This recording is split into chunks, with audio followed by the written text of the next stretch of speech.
encontra aí contabilidade de custos. E agora, pessoal, nós estamos aí diante da contabilidade de custo tratando dos métodos de custeio. Então, nós vamos verificar aí que a Lia nos apresentou a seguinte informação.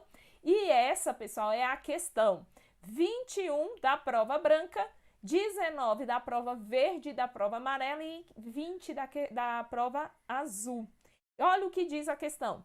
Trata-se de método de custeio derivado da aplicação dos princípios de competência. Opa, ele já me deu aqui uma dica.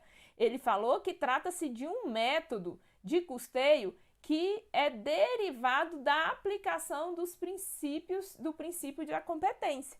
Então, eu já sei que existe um desses métodos aí que atende aos princípios contábeis. Vamos seguir.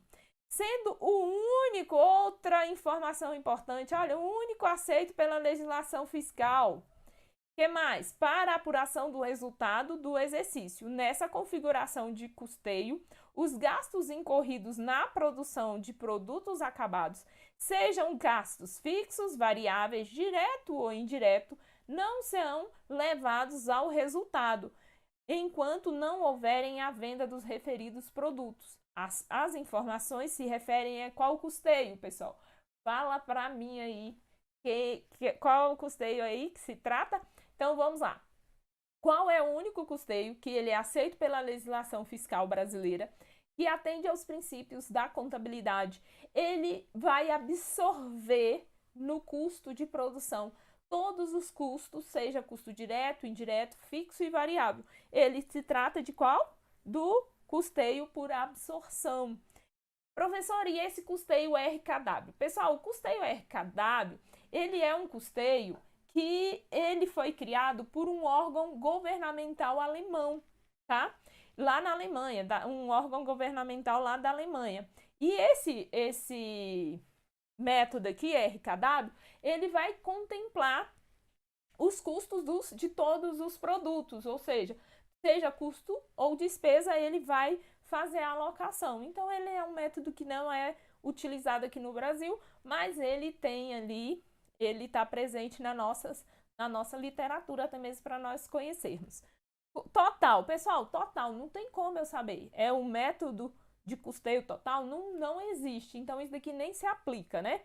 O custo direto é aquele que a gente sempre vai comparar com o custeio por absorção. Então, o custeio direto é o mesmo que o custeio variável, tranquilo? Então, qual a diferença entre os dois?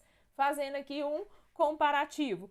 O custeio por absorção, ó, absorção, e eu tenho o custeio variável, também chamado de custeio direto. O que acontece? Eu vou ter aqui, ó, pessoal, por exemplo, a receita de vendas. E abaixo da receita, eu tenho quem?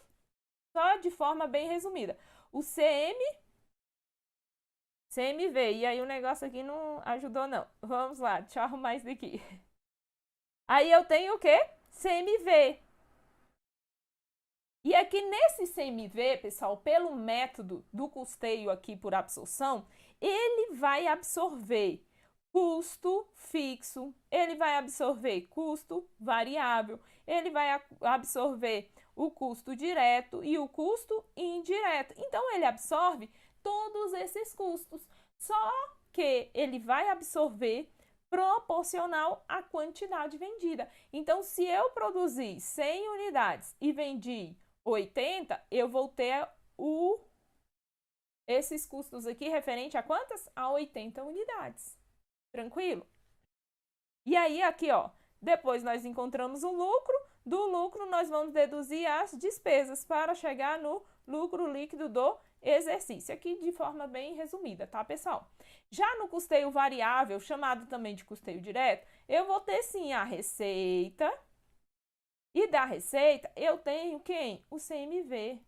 Porém, aqui no CMV, eu vou ter somente os custos variáveis. Por quê? Porque aí depois eu tenho aqui o lucro e abaixo do lucro eu tenho as despesas. Porém, o custo fixo, ele vai ser lançado aqui, ó, custo fixo, ele vai ser reconhecido como despesa do período, tá? E eu lanço ele, o custo fixo, total aqui embaixo, como uma despesa. Então, o custeio variável, custeio direto, ele vai, a diferença entre o absorção e o variável está na alocação dos custos direto. Por quê? O custo direto no absorção, ele vai ser absorvido uma parte lá no CMV que eu vender, outra parte vai ficar no estoque. Já no variável, não. Ele vai lançar como despesa do período, tudo direto na DRE. Então, o resultado do lucro vai ter diferença quando eu produzir determinada quantidade e ficar uma parcela desse estoque, tá? Agora, professora, tem diferença e já caiu no exame aí, nos exames aí para trás. Tem diferença, professora?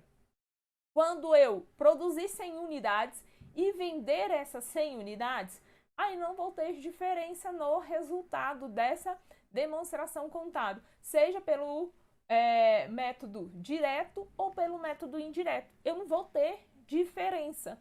Tranquilo? Por quê? Porque se for pelo método, pela absorção, ó, ele vai absorver todo aqui no CMV. E no direto, ele vai lançar todo aqui embaixo, ó, como despesa. Então, não vai ter diferença.